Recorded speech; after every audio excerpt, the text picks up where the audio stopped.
ভোলায় অবৈধ জাল দিয়ে মাছ ধরা বন্ধে অভিযান পরিচালনার সময় জেলেদের হামলায় উপজেলা মৎস্য কর্মকর্তা সহ ৫ জন আহত হয়েছেন। তাদের ভোলা সদর হাসপাতালে ভর্তি করা হয়েছে।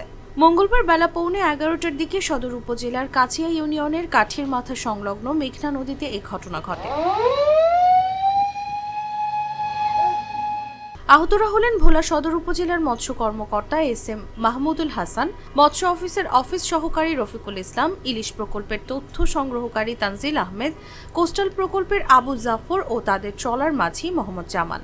আহতরা জানান, সকালের দিকে গোপন সংবাদের ভিত্তিতে সদর উপজেলার মৎস্য কর্মকর্তা মাহমুদুল হাসানের নেতৃত্বে মৎস্য বিভাগের একটি টিম সদরের কাছিয়া ইউনিয়নের কাঠির মাথা সংলগ্ন মেঘনা নদীতে অভিযান চালায়। এই সময় স্থানীয় শাহিন নামের একজনের নেতৃত্বে 40 থেকে 50 জন তাদের উপর ধারালো অস্ত্র ও লাঠিসোঁটা নিয়ে হামলা চালায়।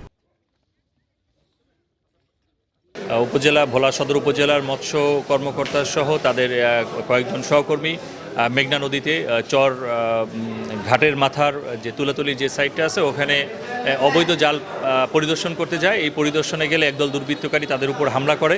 এতে মৎস্য কর্মকর্তা সহ 5 জন গুরুতর আহত হন।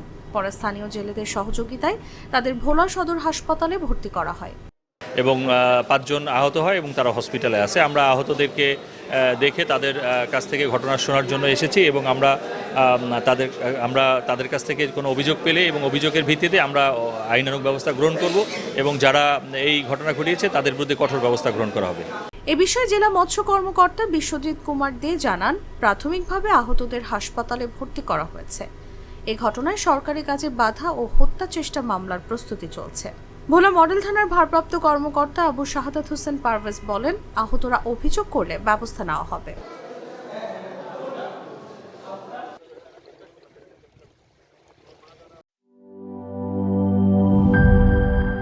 র্যাকটা তো অনেক সুন্দর। শুধু সুন্দরই না, মজবুতও। আরে ভাবি, আরএফএল র্যাক হচ্ছে একদম হাজবেন্ডের মতন। সুন্দর আর মজবুত না হলে কি এতদিন টেকে? ইতালিয়ান প্রযুক্তির ভার্জিন হোমো এবং কোপলিমারের ব্যালেন্স মিক্সিং এ তৈরি হয় আরএফএল র্যাক আর UV stabilized colour master batch RFL র্যাককে রাখে দীর্ঘদিন উজ্জ্বল। আরএফএল র্যাক, গুছিয়ে রাখুন আপনার ঘর।